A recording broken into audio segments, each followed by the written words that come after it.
noite, a graça e a paz de Jesus sejam com todos. Amém? Podemos assentar. Gostaria de convidar a abrir a sua Bíblia em Hebreus capítulo 11. Nós vamos ler a princípio do 1 ao 7, mantenha a sua Bíblia aberta, que nós vamos explorar esse capítulo nessa noite, falando sobre esses homens e mulheres que são elencados aqui nesse texto, como exemplos de fé, como pessoas nas quais nós podemos seguir o seu exemplo com relação à fé que eles tiveram em Deus, em Jesus. Isso é importante nesse momento para as nossas vidas. Hebreus capítulo 11, dos versos 1 a 7. Prazer, um privilégio estar com vocês mais uma vez. Semana passada eu estava ausente aqui da igreja, estava lá atendendo a missão Bethesda no Rancho. Nosso pastor continua de férias. Tem uma família lá que parece com ele. Tá bem parecido, aliás, mas está ali no canto, depois podem dar um abraço neles, né? Mas o pastor ainda está de férias até o dia 5. E o pastor Rodrigo esteve aqui semana passada pregando, dirigindo.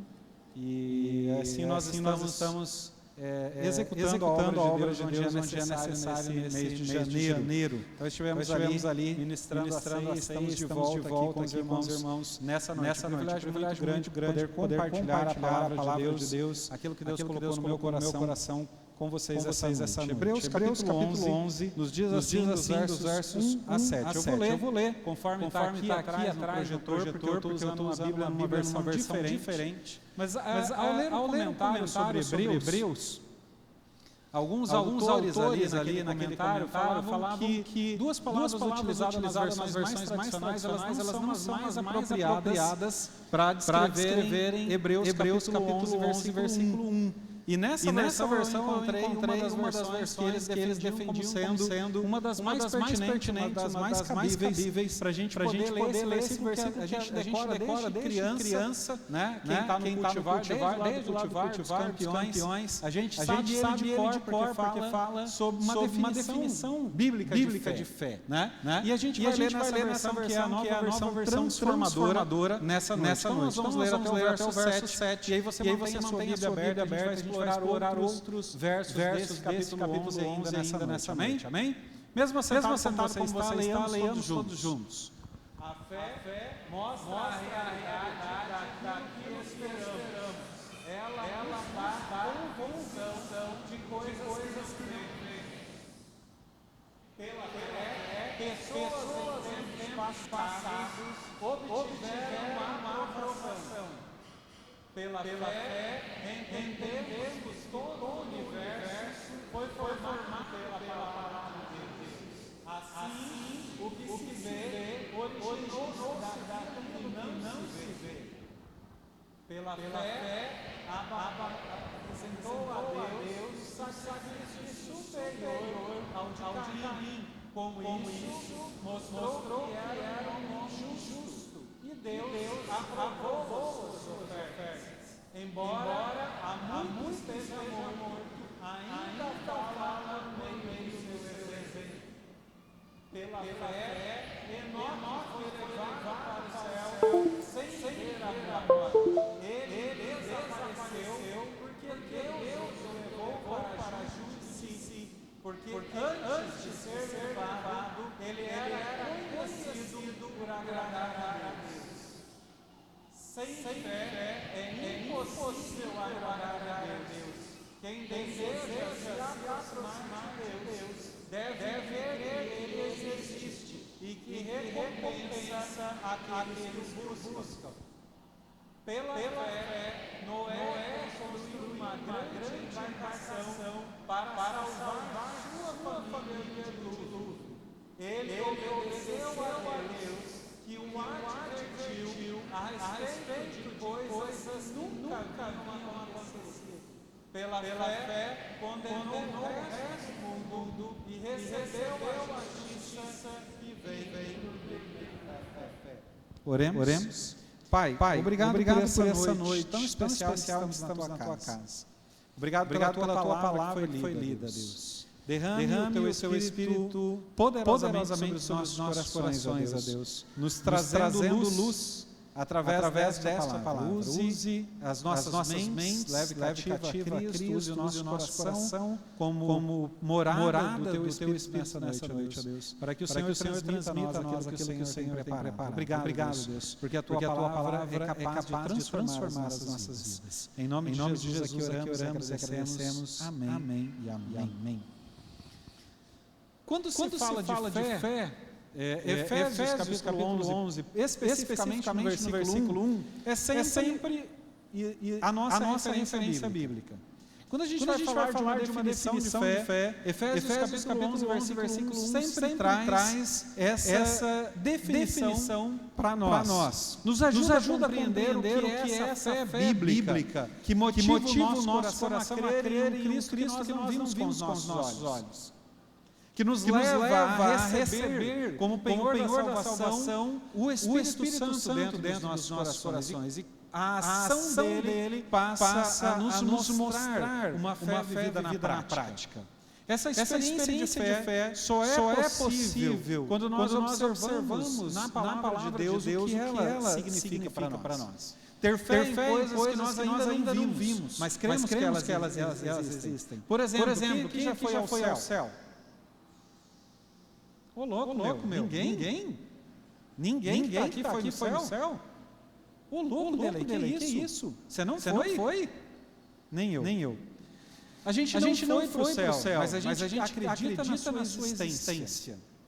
A gente não viveu com Jesus, correto? Apesar de ter todas as provas escritas nos livros de história, nós não convivemos face a face com Jesus. Mas nós cremos que Ele é o Filho de Deus, que Ele veio do céu para nos trazer a salvação e nos reconciliar com Deus. Não é assim?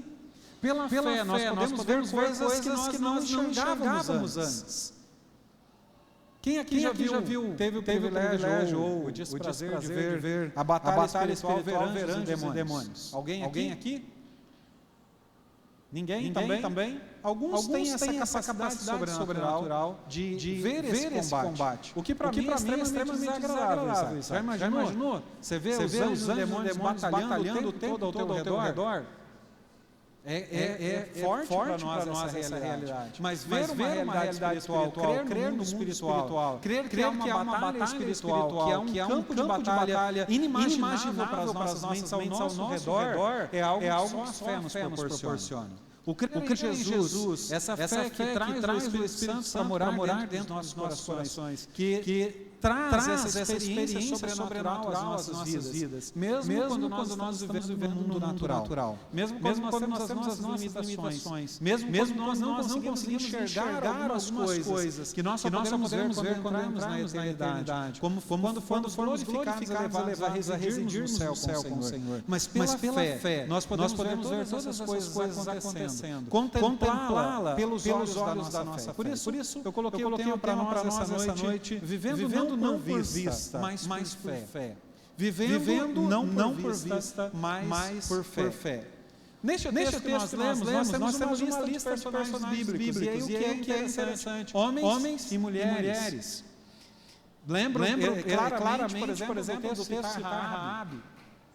Aquela mulher que abrigou os espias, que vivia numa condição terrível enquanto sociedade, era uma prostituta, mas que foi salva na destruição de uma cidade porque ela testificou, porque ela protegeu, porque ela cumpriu o seu papel, aquilo que Deus pediu para que ela fizesse naquele momento, que havia colocado no seu coração.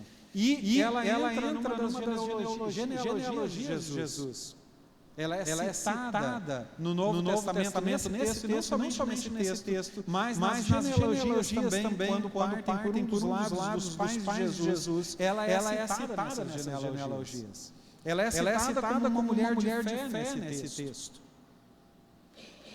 Nós temos ali então homens e mulheres que testemunharam através de ações práticas da fé que havia dentro dos seus corações. E aí a gente tem nesse texto uma galeria de heróis da fé. Uma galeria de homens e mulheres que testemunharam, que testificaram, que nos mostraram que é possível viver por fé além daquilo que a gente pode ver. Além daquilo que a gente experimenta visivelmente, nós podemos ter uma experiência sobrenatural e viver por essa fé em Cristo Jesus. Viver por fé naquilo que nós não podemos viver. Viver por fé naquilo que nós não podemos palpar. Viver por fé naquilo que não é possível enxergar com os olhos humanos. Mas é possível pela fé observarmos que essas coisas existem e partilhamos dessa fé através da fé testificadora em Cristo Jesus. Ao longo da história, então, nós tivemos muitos homens e mulheres que testificaram da fé. E aí eu fico imaginando como seria a galeria da fé escrita hoje, no nosso tempo, né? Nós teríamos lá, por exemplo, viver o Adonias, o pacificador. Não é? Tem vezes que eu fico com raiva da pacificação e dessa capacidade, da resiliência que ele tem com as pessoas. Eu fico nervoso, às vezes, com tanta paciência que ele tem. Já falei para ele, pastor, não consigo acreditar que você tem tanta paciência e tanta crença e tanta fé nas pessoas, Cris. Aqueles que estão rindo já sabe que ele tem essa característica, né? Como seriam as nossas características se nós estivéssemos nessa galeria? Pensa aí, delay, qual seria a característica? Fábio, qual seria a sua característica se você fosse citado na galeria dos heróis da fé? Vivian, qual seria a sua característica? Talvez diferente do Adonias, o pacificador, bem diferente. Nós temos características diferentes, mas uma coisa nós precisamos ter em nós: a fé em Cristo Jesus. Uma fé que movimenta a nossa vida em prol das coisas de Deus. Uma fé que seja capaz de mover, como a Cris falou aqui do seu cunhado. Tantos projetos, mas uma mudança de planos. Isso não quer dizer que nós estamos saindo da vontade de Deus, mas pelo contrário, talvez Ele esteja nos realinhando com esse propósito para as nossas vidas. Muitas vezes vai acontecer de um nosso propósito, de nós querer não ser o mesmo naquele momento que Deus tem para nós. Mas nós precisamos viver por fé. Viver com fé, em fé e por fé. Porque assim nós poderemos agradar a Deus. Porque esse texto nos diz claramente: sem fé é impossível agradar a Deus. Sem fé é impossível agradar a Deus. F.W. Grant, no seu comentário a respeito de Hebreus, trouxe um trecho que me sensibilizou bastante a respeito do livro de Hebreus e da mensagem, principalmente de Hebreus capítulo 11. Ele nos escreveu assim: o cristianismo é caracterizado por duas coisas que são simbolizadas pelo véu rasgado.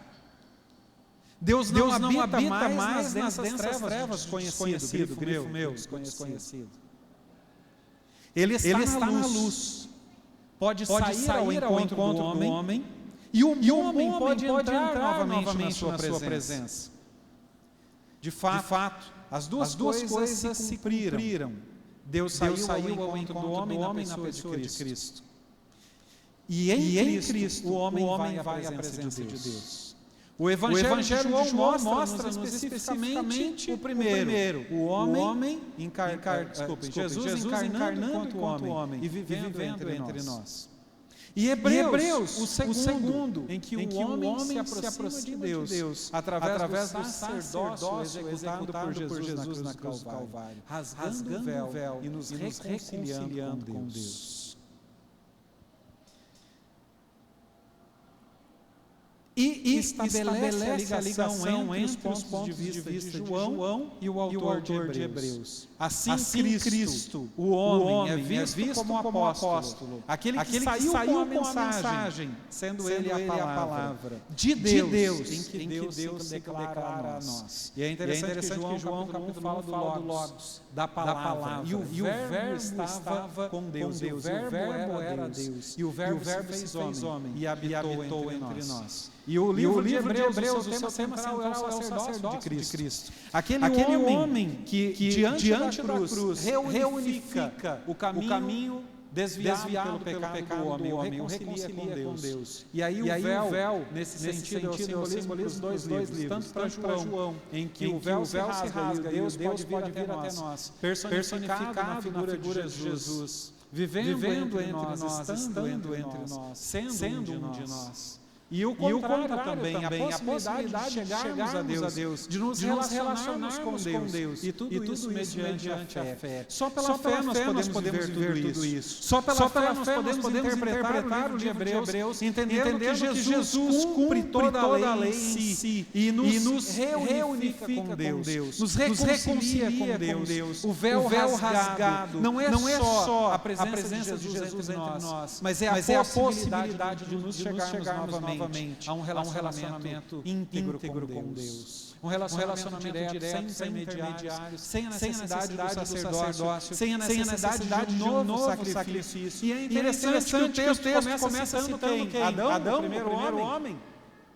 É isso? Não. Ele não começa com Adão, queridos. Com quem ele começa? Com Abel. A segunda geração de seres humanos. Põe para mim acho que é no 2 Esdras. Isso, o 4, obrigado. No versículo 4, ele começa citando o primeiro personagem que exemplifica uma fé em Cristo Jesus foi Adão. Poderia ser uma característica de Adão, era possível. Mas ele começa com Abel. Por quê? Porque ele personifica a ideia do sacrifício que Jesus cumpre. Abel tem o seu sacrifício aceito, a sua oferta de amor aceita, a do seu irmão não foi aceita, mas a de Abel foi. E é interessante que a Bíblia diz que ele era um homem justo, e que apesar de ter morrido milhares de anos atrás, a sua fé ainda continua viva. O seu exemplo continua falando aos nossos corações. Pela fé, o sacrifício de Abel foi aceito e o de Caim não.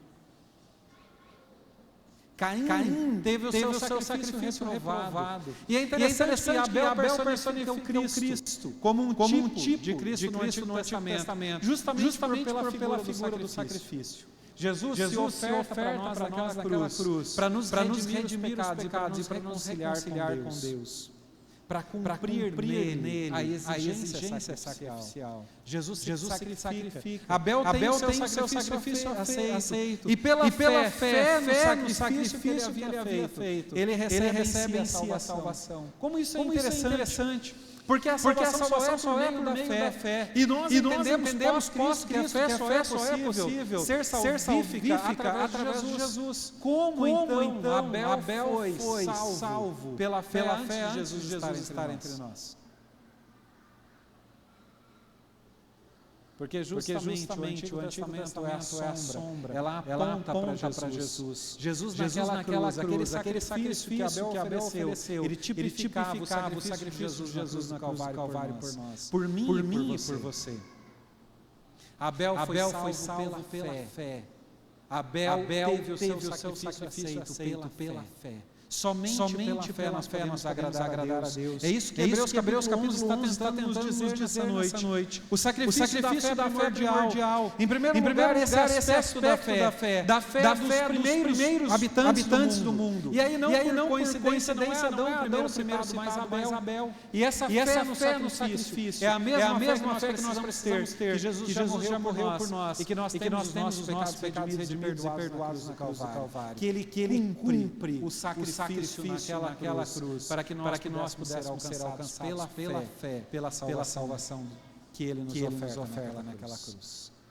A fé dos primeiros moradores do mundo, dos primeiros homens e mulheres de fé que viveram entre nós. Começa aqui em Hebreus capítulo 11 por Abel, e pela sua fé no sacrifício redentor de Cristo Jesus, mesmo sem ter visto Jesus aqui, mesmo tendo vivido. E aí é interessante que esse texto de Hebreus capítulo 11, quando a gente vai lá para os últimos versos, o último verso especificamente, O penúltimo verso, no versículo 39, ele diz: todos estes receberam bom testemunho por meio da fé. No entanto, nenhum deles recebeu o que havia sido prometido. O que isso quer dizer? Que nenhum deles havia visto Jesus. Nenhum deles teve a capacidade de viver com Jesus como nós vivemos.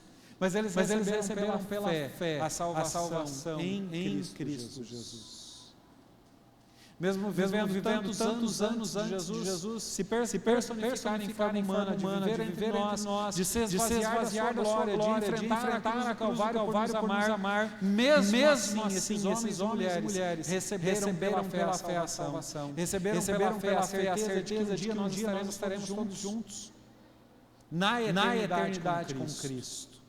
Abel tem a fé no sacrifício e recebe o seu galardão mesmo morrendo, sendo assassinado pelo seu irmão por conta de inveja, por conta de tantas outros sentimentos que estavam envolvidos nisso. Mas a Bíblia diz que mesmo tendo morrido, o seu exemplo ainda nos fala até hoje.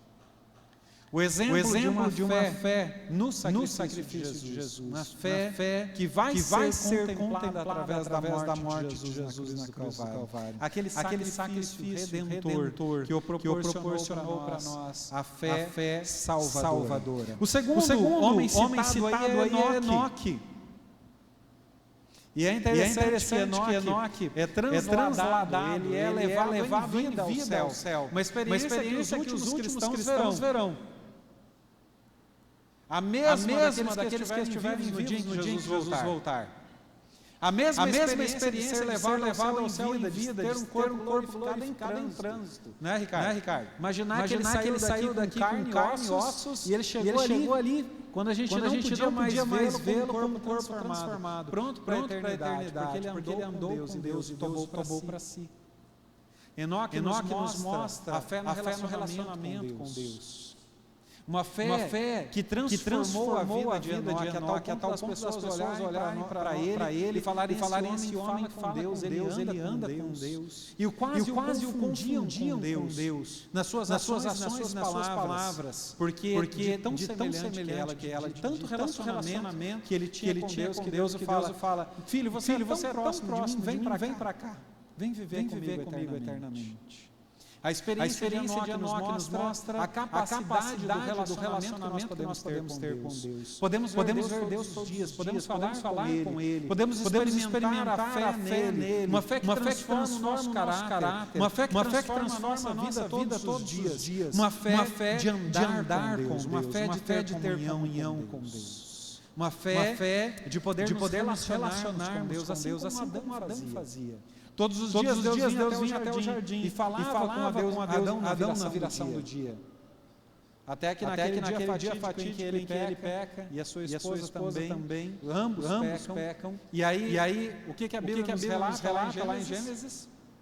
Que Deus vem até o jardim e fala: Adão. Eu imagino que ele nunca precisava chamar Adão. Pelo menos assim eu imagino essa história. Eu penso que Adão já estava esperando Deus chegar. E que ele corria até Deus. Abraçava, conversava com ele. Trocava uma ideia, prestava um relatório sobre aquilo que ele tinha feito. Não foi assim quando ele pede uma companheira idônea? Poxa, Deus, o leãozinho tem a leoazinha, né? O corvo tem a curva, e eu estou aqui solitário, não tem alguém idônea, parecida comigo para eu compartilhar. E aí Deus põe ele num sono profundo, faz para ele uma varoa, do varão foi tirado ossos dos seus ossos. E aí chega um determinado dia, Deus chega no jardim e fica no vácuo. Adão, cadê você, meu filho? Onde você está? Oh, Deus, é que eu estou peladão aqui, eu não quero ir à tua presença dessa maneira. Aí Deus fala para ele, mas como você descobriu que você está nu?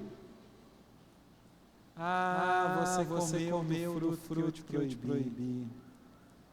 E aí ele envergonhado, pega uma plantinha e vai saindo, imaginando, Milena? E aí Deus vai lá, faz o primeiro sacrifício, representando também Jesus, aquele cordeiro. Mata um cordeiro para poder confeccionar roupas para eles. Mas ele se relacionava com Deus todos os dias. E um dos efeitos do pecado prejudiciais para a nossa vida é que ele nos afasta de um relacionamento com Deus. Enoque viveu o inverso disso. Um relacionamento tão profundo, tão intenso, que Deus o toma para si. Deus quer que ele esteja com ele na eternidade naquele momento. Enoque representa isso para nós através da fé. A capacidade de um relacionamento profundo com Deus. O terceiro homem citado aí, eu estou falando do homem no sentido genérico, porque vai citar mulheres também. O terceiro homem citado nesse texto vai ser Noé.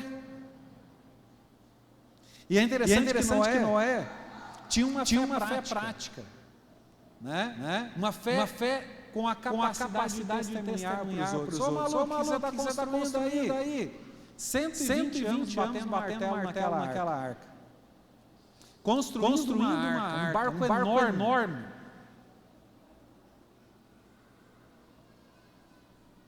Para salvar a humanidade. Mas é interessante que a sua mensagem foi rejeitada. Mas Noé viveu uma fé prática.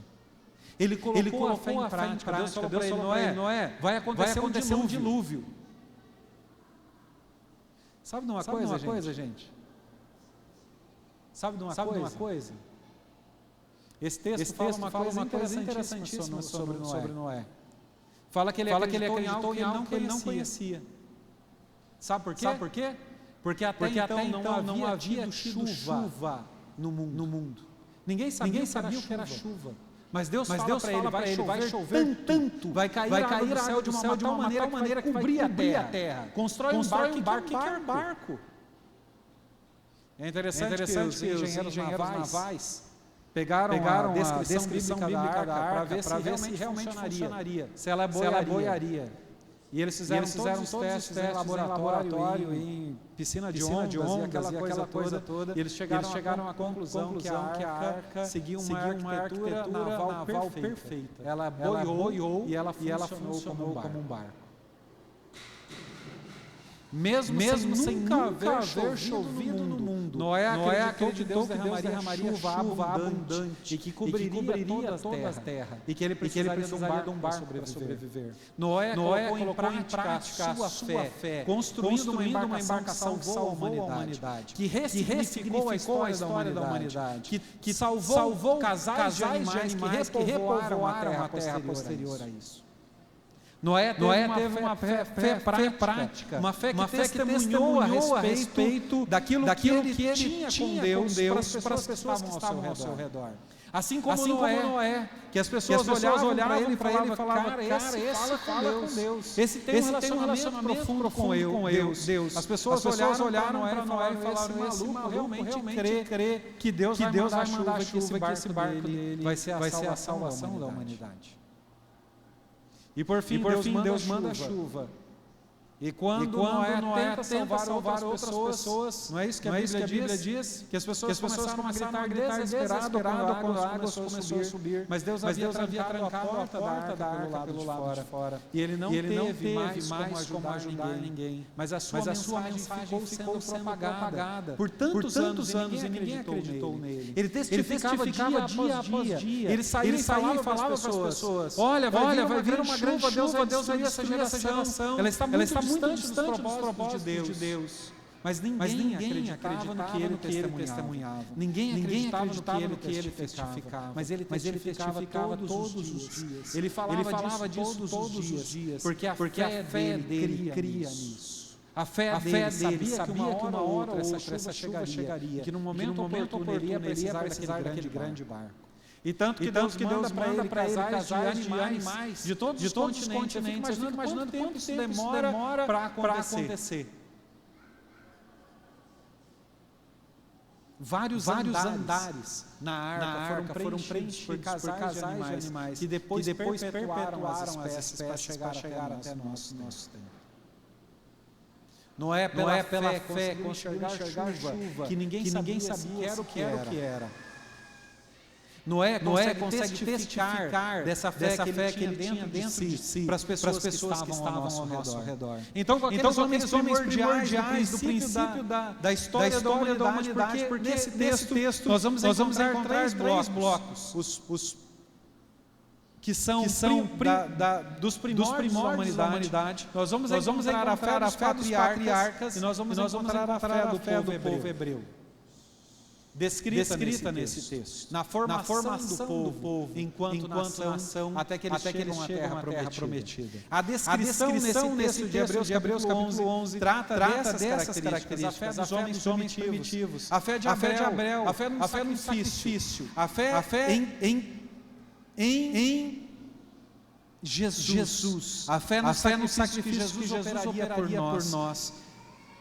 A fé em que o sacrifício que ele estava oferecendo a Deus era agradável. E pela fé o seu sacrifício foi aceito. Enoque, uma fé na comunhão com Deus, até o ponto de Deus tomar para si. E em Noé, uma fé que testemunha, que testifica, que divide esse amor para com Deus com as pessoas que estão ao redor. E nós não podemos ser diferentes no tempo em que nós vivemos. Precisamos testemunhar da nossa fé para aqueles que estão ao nosso redor. Porque sem fé é impossível agradar a Deus. Porque sem fé é impossível alcançar a salvação. Porque sem fé é impossível que Jesus morreu naquela cruz para que nós tivéssemos nossos pecados perdoados e fôssemos reconciliados com Deus. Hoje, no século 21, nós precisamos de uma fé parecida com a desses homens e mulheres. Precisamos viver dessa maneira, testemunhando, tendo comunhão com Deus e crendo no sacrifício remidor de Cristo naquela cruz. Só assim nós podemos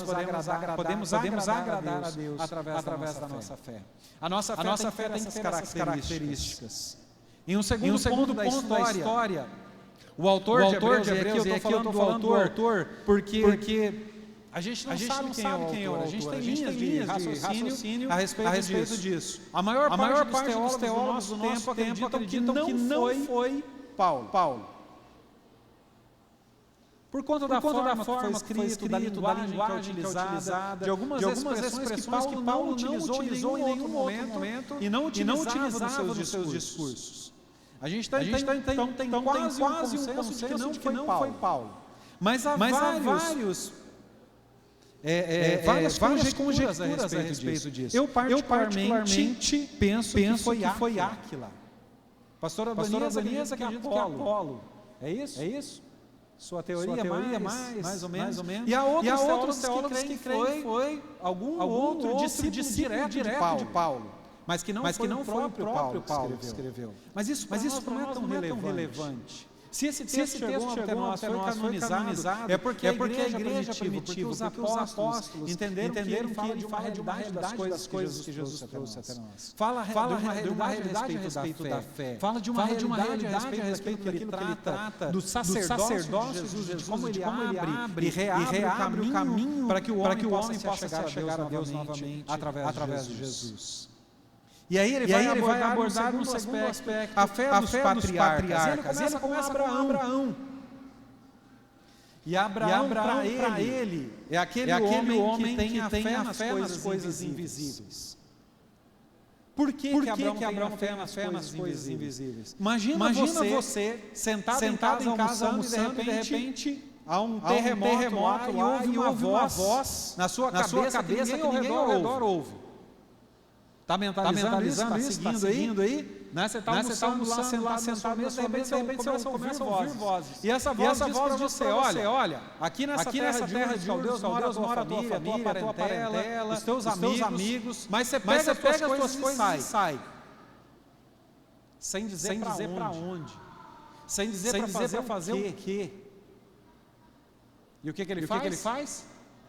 Organiza a muamba dele toda, os escravos, os animais, e fala, pai, tô indo, fui. Para onde você está indo, meu filho? Não sei. Mas Deus mandou eu ir.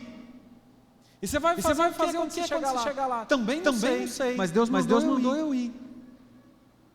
E aí ele pega todas as suas coisas e sai em peregrinação. Até que ele chega num determinado lugar, Deus fala, é aqui. Aí ele fala, nossa, que lugar bonito. É para mim viver aqui. Aí ele passa por um período lá e aí ele tem que se mudar. E ele vai passar por vários estágios na vida dele. Vai para o Egito. E ele vai transitando. Tudo dentro daquilo que Deus queria para ele. Em alguns momentos ele age muito mal. Ele não tem uma consistência de fé ou um aprendizado de fé que faça ele passar por todos os momentos com nota 10. Mas é interessante que ele está aqui nessa galeria como um dos principais. Um homem que exercitou uma fé naquilo que ele não podia ver. Assim como Noé construiu uma arca sem saber o que era chuva. Ele vai passando por estágios, ele vai aprendendo. Ele erra como nós erramos. Ele chega para Faraó e fala, não, essa aqui é minha prima, minha irmã. E realmente ela era prima dele. Só que eles eram casados e cai um grande mal sobre Faraó. E aí ele vai para os adivinhos dele lá e fala, essa mulher que você está vendo é um B.O. para você. Aí ele chega para Noé, brabo, você me enganou, rapaz. Você fez cair uma grande maldição sobre a minha família. E é interessante que mesmo errando, ele vai acertando e vai construindo uma fé inabalável em Jesus. Ele é para nós um grande exemplo de um homem de fé, mesmo em determinados momentos ele errando. Agora, quem de nós não erra? Quem de nós não peca? Quem de nós não falha em determinados momentos na sua fé? Mas o que a gente aprende com Abraão era um homem visionário que viveu pela fé, que acreditou na fé mesmo sem muita experiência com Deus. Porque Deus fala com ele uma vez e vai direcionando o caminho dele por determinados momentos. Mas ele sai da sua terra, da sua parentela, para depois de 400, 600 anos depois, a sua prole, aqueles que nascem dele, da promessa que Deus faz a ele, herdarem uma terra prometida na qual ele passou em viagem para aqueles anos. Abraão é um exemplo de uma fé no invisível, de uma fé nas coisas que não se podem ver, como está em Hebreus capítulo 11, versículo 1. A fé dos patriarcas motiva a gente a andar com Deus, mesmo não sabendo para onde nós estamos indo. Há determinados momentos que nós precisamos somente crer em Deus, levantar acampamento e seguir para onde a voz de Deus nos manda ir. Há momentos que nós precisamos sair da comodidade da nossa casa, do nosso lar, do bem-estar familiar, para alcançarmos coisas maiores pela fé em Cristo Jesus. Como Abraão, nós precisamos ter uma fé nas coisas que nós não podemos ver. Andar não por vista, mas por fé. Não por aquilo que podemos experimentar ou ver ou apar, mas andar incentivados pelo amor de Deus, pela sua graça e pela sua bondade todos os dias. Depois o texto segue citando entre os patriarcas Abraão, Isaac, Jacó e José na sequência. E aí a gente começa a aprender que existe uma fé nas coisas improváveis. Com esses patriarcas nós conseguimos aprender que Deus constrói coisas improváveis através daqueles que Ele escolhe. Daqueles que depositam fé nele. E talvez você seja um desses improváveis. Talvez você venha de uma família que ninguém crê em Deus. Talvez você venha de uma experiência sobrenatural única e exclusiva na sua família. Não há mais ninguém assim. Que crê em Deus, que tem fé em Deus na sua família. Talvez você venha de uma experiência de fé com dor. O Jonathan sempre fala, olha, eu passei por maus bocados, mas eu aprendi a confiar em Deus. Não é, Vitória? A gente vai aprendendo a conviver com Deus e a ter fé nele, mesmo passando por dificuldades, mesmo tendo provas. E é interessante que esses homens passaram por provas terríveis. A gente vai ver o mesmo Abraão titubeando na fé em vários momentos. Mas é interessante, Ricardo, que lá no Horebe, quando ele tem que preparar o feixe de lenha, quando ele leva o filho dele lá para cima, sabendo que ele teria que sacrificar o filho em momento nenhum titubeia, porque ele chega a pensar da seguinte maneira, mesmo que eu tenha que sacrificar meu filho, Deus pode trazê-lo de volta. O propósito de Deus era outro. Ele já tinha preparado um cordeiro que estava preso pelos chifres em uma moita. E ele prova a fé de Abraão, ao ponto dele levantar o cutelo para imolar o seu próprio filho. Mas ele teve fé de que Deus podia agir, mesmo em meio a algo que era impossível. Ressuscitar alguém, trazer alguém de volta à vida. Abraão experimenta uma fé extraordinária em Deus. Ele não titubeia em apresentar o próprio sacrifício, o próprio filho em sacrifício a Deus. Ainda que hoje, pela fé, a gente entenda que Deus não pede sacrifício humano. Em momento ele pede, mas para Abraão ele faz e põe Abraão à prova, pedindo o filho que era o cumprimento da promessa na sua velhice. E Abraão vai e leva Isaac até o cume daquele monte, prepara a lenha, amarra o próprio filho, levanta o cutelo, e aí o que acontece? Um anjo brada do céu e diz, calma Abraão.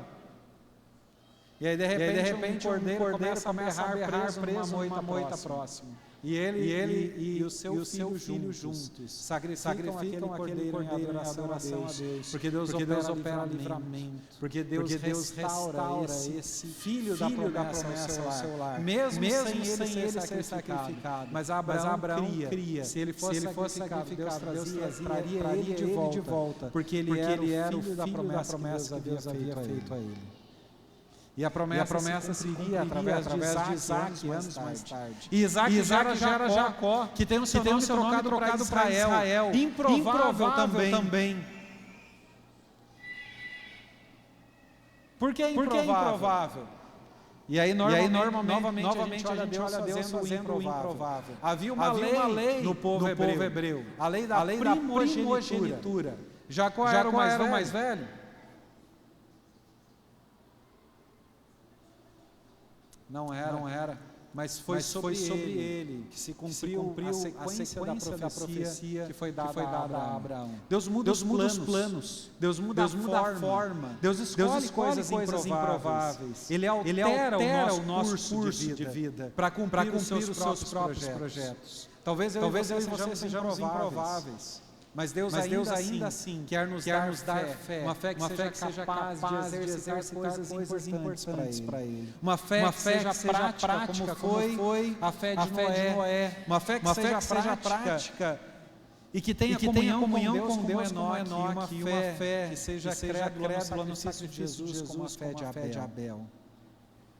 Uma fé que creia nas coisas invisíveis como Abraão. E uma fé como de Isaac, Jacó, José e Abraão, que creu em coisas improváveis. Isaac vai nascer de um pai que não era. Desculpe. Vai ter um filho que não era o seu primogênito. Mas que continua a promessa de Deus, mesmo quebrando essa sequência. Por isso o improvável. Abraão crê que Deus teria a capacidade e o poder de ressuscitar o seu próprio filho. E José creu de uma tal forma que Deus libertaria o seu próprio povo do Egito. E a gente confesso para vocês que eu nunca tinha olhado por essa ótica. Vocês lembram quais foram as últimas palavras de José no Egito? No final do capítulo de Gênesis, depois você olha lá. No leito de morte, ele pede para os seus filhos assim, quando o meu povo sair do Egito, levem os meus ossos para a terra prometida.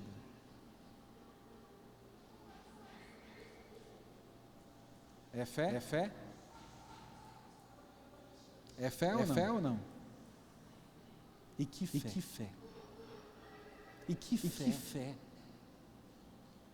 Uma fé de que os propósitos de Deus se cumpririam, que as promessas feitas a Abraão, Isaac e Jacó teriam continuidade, que um povo criado por Deus, para ele, no meio de uma outra nação, os egípcios, preservados por José em vida, porque ele teve fé em Deus, porque ele nunca deixou de andar nos caminhos do Senhor. Esse homem antes de morrer, ele disse, no dia em que Deus libertar esse povo aqui do Egito, levem os meus ossos para serem enterrados lá na terra que Deus nos dará. Naquela terra que ele prometeu a Abraão que teria leite e dela brotaria leite e mel. Que fé.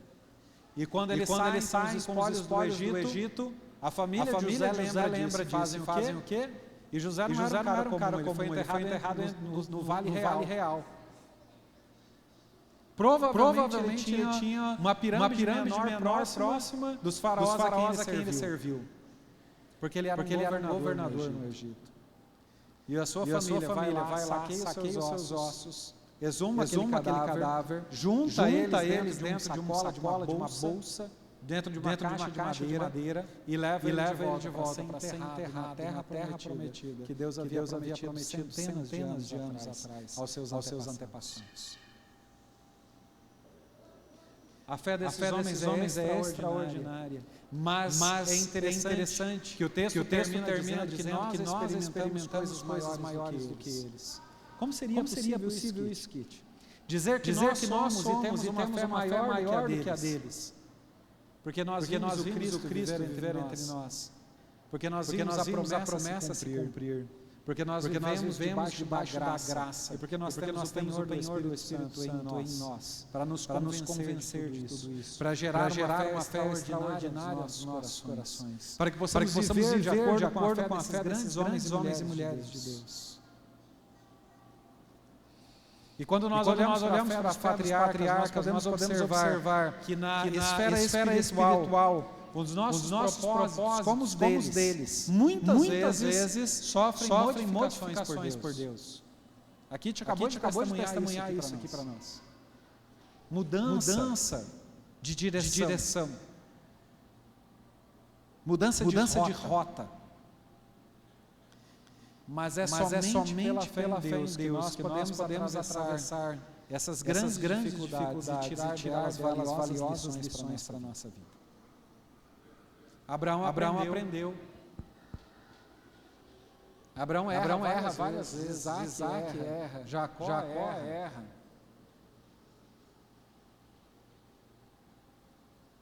Todos esses grandes homens de Deus. Moisés erra, ferindo a pedra em Meribá.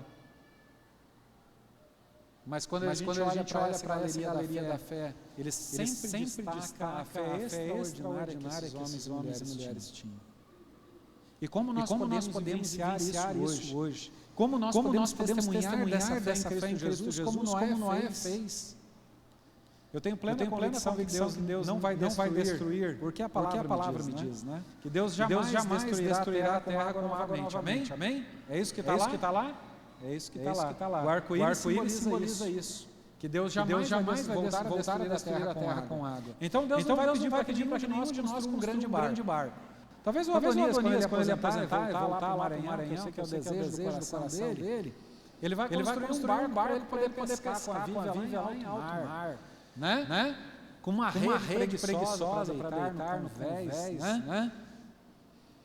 Talvez ele vai construir um navio. Mas eu tenho plena convicção que Deus não vai pedir para nenhum de nós para construir um navio como pediu a Noé.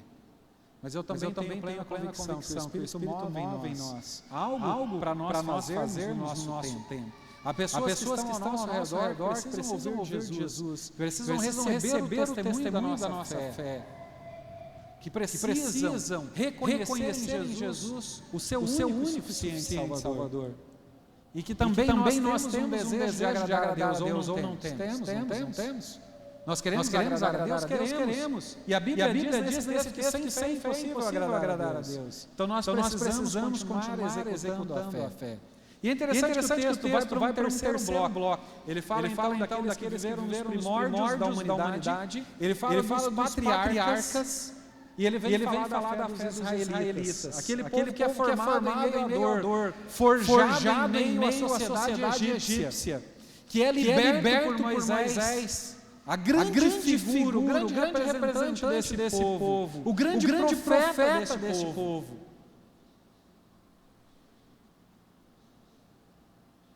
E Moisés continua com a sua fé voltada para o invisível, para aquilo que não é palpável.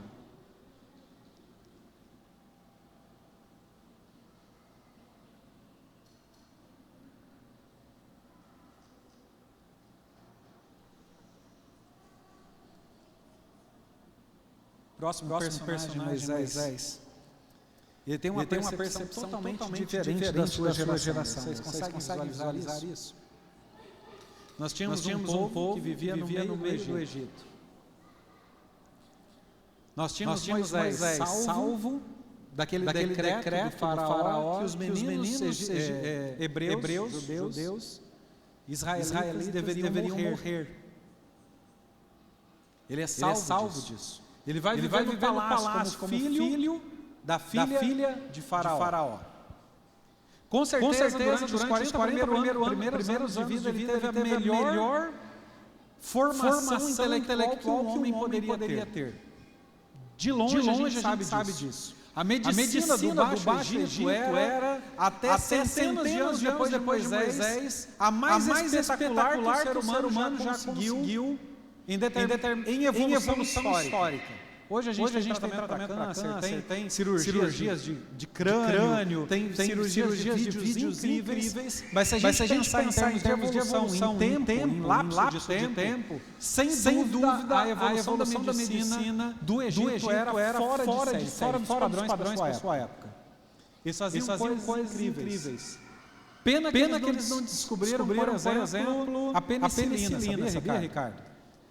Fizeram uma exumação do cadáver da Cleópatra, a rainha mais famosa lá do Egito. Sabe qual conclusão eles chegaram? Sabe do que Cleópatra morreu? Infecção no dente molar. Estou falando para vocês, pode pesquisar lá na internet. Fizeram uma exumação da múmia e aí descobriram uma mancha na parte superior de um molar. E aí descobriram que por falta de penicilina, ela morreu. Se eles tivessem descoberto a penicilina, o antibiótico, ela não teria morrido. Ela morreu de uma infecção nos dentes. O que era muito comum naquela época. A Giovana é verdade, né, Giovana? Você sabia disso?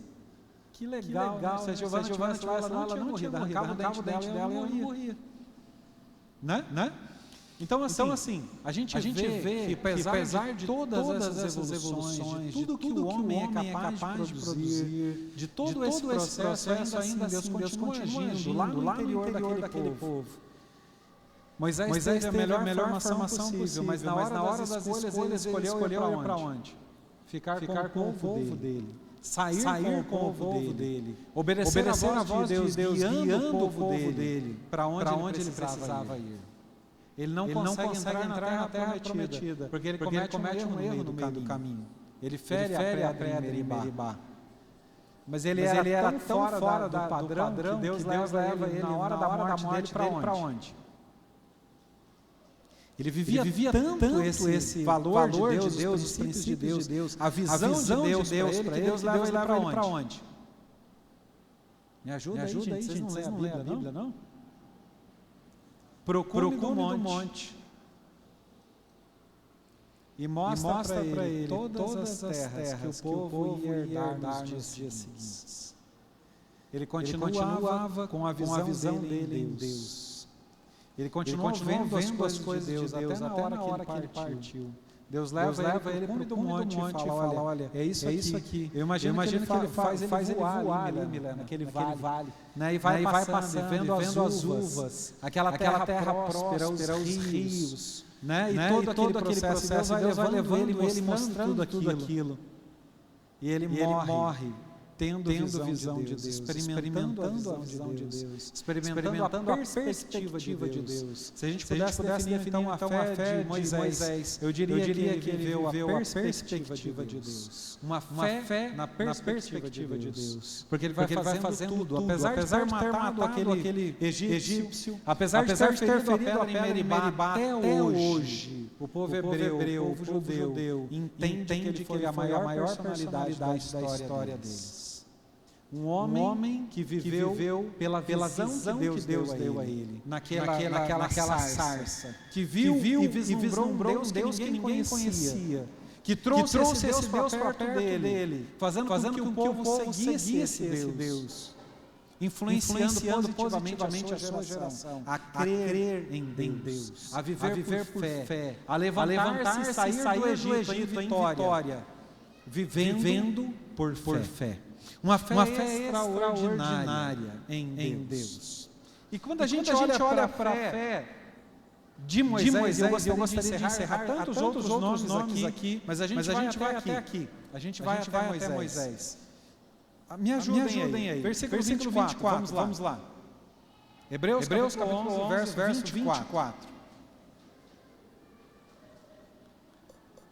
Essa fé de Moisés fez ele fazer o quê? Pela fé, Moisés já adulto,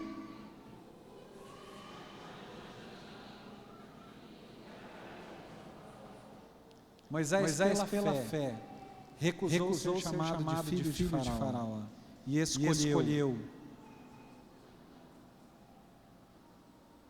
as coisas loucas de Deus. Recusou as coisas do mundo. Recusou as vantagens que essa posição lhe oferecia para se tornar o homem mais proeminente da história do povo de Deus. Percebem essa escolha? Percebem que a fé motivou ele a recusar os padrões, os conceitos e as vantagens que o mundo oferecia para ele cumprir o propósito que Deus tinha na sua vida. No versículo 25, qual é a escolha dele?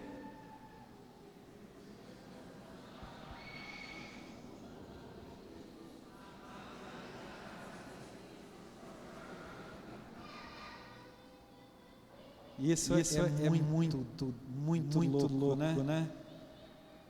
Ele escolhe uma sorte que aparentemente era desprezível. Sorte ele teve foi tirado da água pela filha de Faraó. Sorte ele teve foi criado no palácio. Vocês assistiram aquela animação da Disney, o Príncipe do Egito? Mostra ele brincando. Vocês assistiram? Alguém assistiu? Depois assiste com os filhos de vocês, é bem legal. Ela tem uma visão bem não é exatamente a Bíblia, mas traz uma relação muito próxima disso. Desse homem que se torna o libertador do povo, o príncipe do Egito, conta a história de Moisés. E aí, em determinado momento da história, mostra o pessoal lá construindo as pirâmides, ele o filho do faraó, tocando horror lá, o outro filho, né? Que vai ser o faraó na época que ele tem que voltar lá para o Egito e falar com ele. Era o irmão dele. Muito provavelmente, quem estava no governo quando ele tem que voltar para tirar o povo do Egito era o irmão dele, aquele que foi criado junto com ele. Historicamente, pelo menos, é assim que a gente tem uma probabilidade de ter acontecido. E aí é interessante que eles brincando lá, destruindo tudo, e aquela coisa, e a mãe protegendo eles. E é interessante isso. Porque na cultura egípcia, os filhos de Faraó, os netos de Faraó eram considerados como semideuses. Eles eram filhos de Deus. E o que eles falavam tinha peso divino. Ele recusa essa sorte para ir para o meio do povo, ser considerado como um cativo, como um rebelde. Ele vai confrontar Faraó várias vezes. É usado como instrumento por Deus para libertar o povo. Mas é interessante que a escolha dele é por uma sorte que talvez nem todos nós, no nosso tempo, escolheríamos pela fé. Ele escolheu sofrer. Ele escolheu abdicar da sua posição como filho de Faraó para poder viver a loucura de Deus na sua trajetória. No versículo 26, ele dava valor em sofrer com o povo. Considerou melhor sofrer por causa do Cristo do que possuir os tesouros do Egito. E aí a visão dele é essa. Quando eu enxergo Moisés e a fé de Moisés, eu enxergo justamente o final desse verso. Pois tinha em vista a sua grande recompensa. Não viver por fé, não viver por vista, mas viver por fé, é conseguir enxergar as coisas que estão além.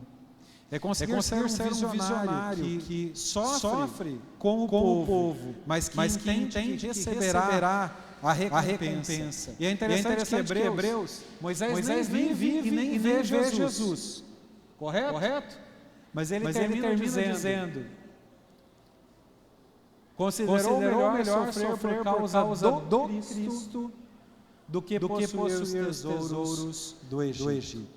Quando o autor de Hebreus cita a história de Moisés, ele já personifica Cristo na história de Moisés, dizendo para nós: olha, ele escolheu amar a Deus, amar a Cristo, do que amar as coisas do mundo. Ele escolheu viver pelos princípios da eternidade e não valorizar os princípios do ser humano natural. Ele escolheu deixar o palácio e viver entre o seu povo peregrino. Nem entrar na terra prometida ele conseguiu, mas ele vislumbrou pela fé o projeto que Deus tinha para a sua vida. Ele foi muito além. E no versículo 27, encerra a história de Moisés nesse texto, pelo menos até onde eu vou abordar hoje. E ele diz assim: pela fé saiu do Egito sem medo da ira do rei, e prosseguiu sem vacilar, como quem vê aquele que é invisível. Pela fé, Moisés conseguia vislumbrar Deus. Ele conseguia vislumbrar os propósitos de Deus. Ele conseguia vislumbrar o projeto que Deus tinha para a sua vida. Isso é poderoso demais. Podermos conseguir visualizar o que Deus tem para nós pela fé. E é essa fé que precisa ser ativada nos nossos corações, na nossa mente, no nosso coração, para que consigamos, como esses homens, viver por fé e não por vista. Viver por aquilo que ainda está por vir, como Hebreus capítulo 11, versículo 1 diz.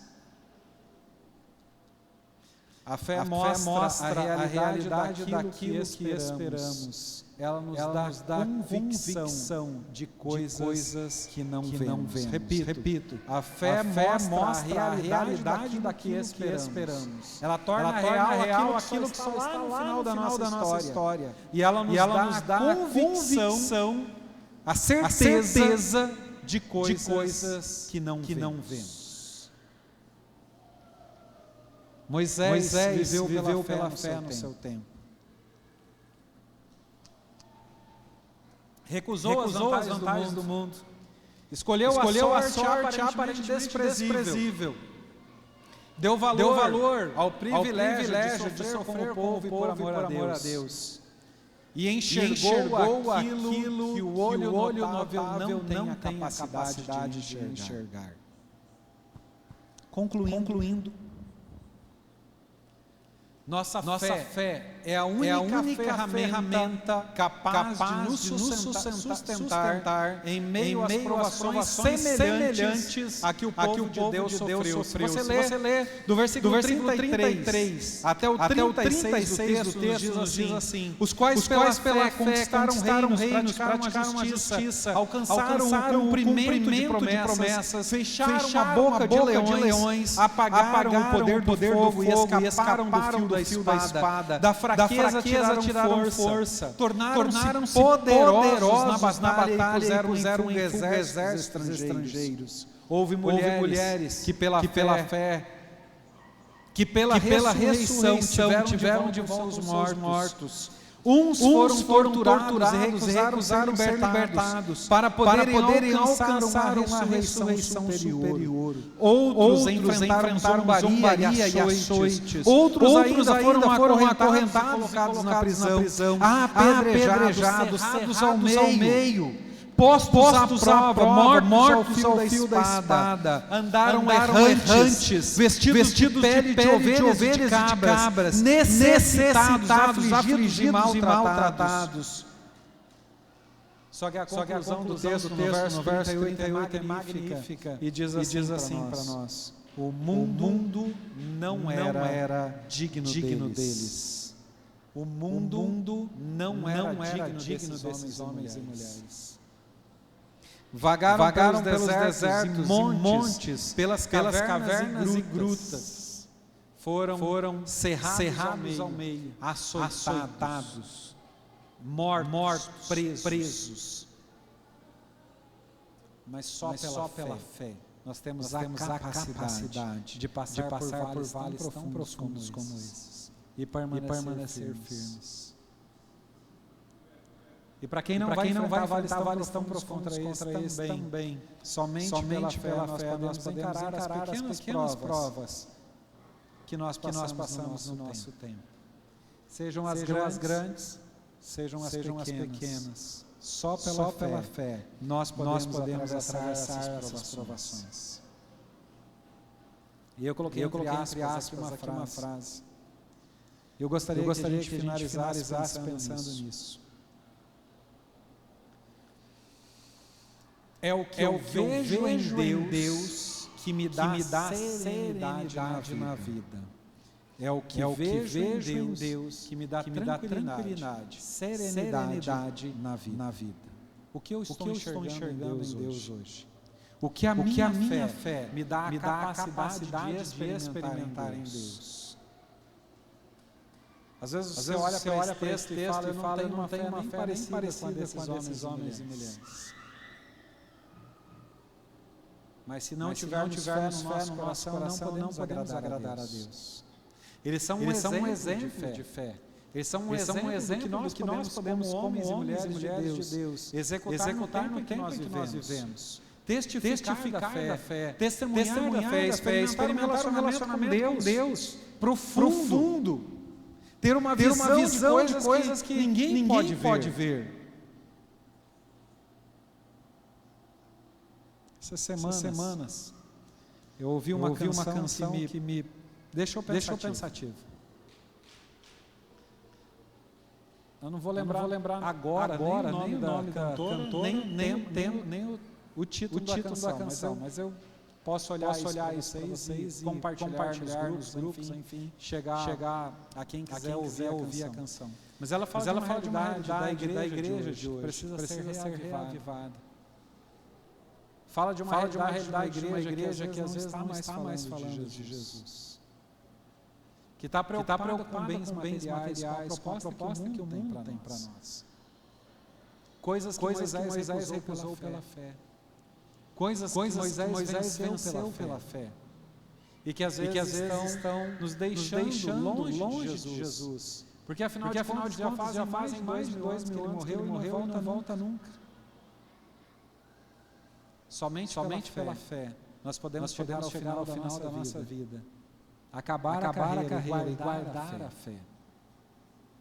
Somente pela fé e o desenvolvimento dessa fé hoje é que nós podemos ver as coisas de Deus se apresentarem para nós, para que a gente possa vivê-las com intensidade. O que eu vejo em Deus que me traz tranquilidade e serenidade para a vida. No versículo 39 tem uma triste constatação sobre homens e mulheres. Todos os personagens do Antigo Testamento faleceram sem ver o prometido Messias. Mas nós o vimos.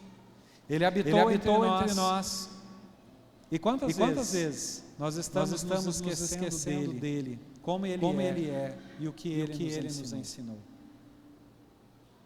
Quantas vezes nós estamos esquecendo do rosto de Jesus, do seu cheiro, das suas atitudes, do seu amor para com as nossas vidas. Gostaria de convidar a equipe de louvor aqui à frente. Nós vamos cantar de novo Jeová Jiré.